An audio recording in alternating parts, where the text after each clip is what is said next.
तरीके से चुनाव आयोग ने कहा है कि जिसमें वोटर में गड़बड़ी हो गई है 103 दिन में हमको ये मुख्य रिपोर्ट देना, किस नजरिए से देखती हैं?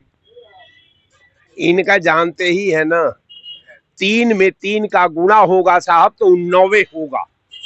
चाहे एक बार करके मान लो और चाहे 100 बार करके मान लो, लेकिन उसका आंसर केवल 9 आएगा। लेकिन भारतीय जनता पार्टी निर्वाचन आयोग के माध्यम से ये या तो 3 में 3 का गुणा करके 8 बताना चाहती है या 10 बताना चाहती है। अब दोनों में कोई गिनती परफेक्ट हो नहीं पा रही है। कारण मेरा कहने का ये है कि एसआईआर होना चाहिए, लेकिन आपका एसआईआर का पोल खुल चुका है। आपकी वो पॉलिसी पूरे भारत में नंगी हो चुकी है। तो जब आप नंगी पॉलिसी आपकी एक बार हो गई है, आप तो ये कहीं मकान में आप गांव बसा दे रहे हैं।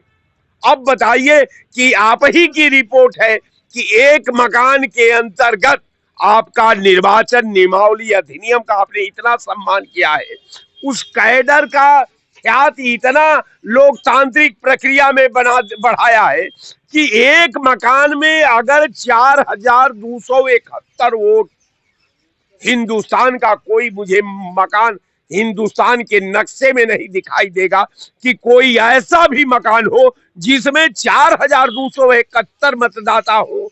मैं तो न कभी जिंदगी में देखा और न हमको सुनने में मिला।